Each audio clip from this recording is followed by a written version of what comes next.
अस्सलाम वालेकुम जी, सत श्री अकाल, आदाब दोस्तों। मैं इस टाइम पहुंचे पिंड कड़ियाल कलां दे विच ते तुहानू अज एक बोर्ड दिखाण जा रहे हैं।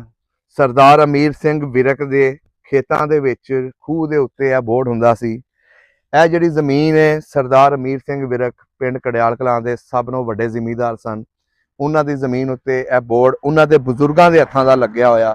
उन्हां दे परदादियां दा नाम हीरा सिंह, करनैल सिंह, ठीक है। सानू इस पिंड की वीडियो बनाने वास्ते सनी विरक ने भेजिया ते अज साडा व्लॉग असी पूरे पिंड का कवर किया। व्लॉग वेखण वास्ते सब दा पंजाब फेसबुक ते यूट्यूब चैनल नू विजिट करो तो उत्थे जाके पूरा व्लॉग वेख सकते हो। तो इस बोर्ड की तुहानू दसीए, इस बोर्ड नू अगर वेखीए तो यह बोर्ड बड़ा पुराना है।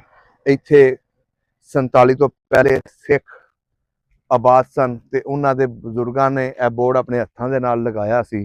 इस डेरे दे उत्ते कई पशु डंगर ते घोड़ियां रखियां जांदियां सी ते यह जिहड़ा बोर्ड है इन्हें 47 वेले सिखां नूं उजड़दियां वेखिया ते मुसलमानां नूं इधर आके आबाद हुंदियां वेखिया। इन्हें कई नस्लां वेखियां इत्थे जवान हुंदियां ते यह जिहड़ा रोड गुजर रहा है गरमूला विरकां नूं जा रिहा कड़ियाल कलां, इत्थों दे लंघण वाले लोग जिहड़े इस दुनिया 'च हुण नहीं होने उन्हां नूं भी इन्हें अपनी अखां दे नाल वेखिया। यह वो पुराना बोर्ड अज भी उन्हां लोकां नूं याद करदा जिहड़े इत्थों जा चुके ने।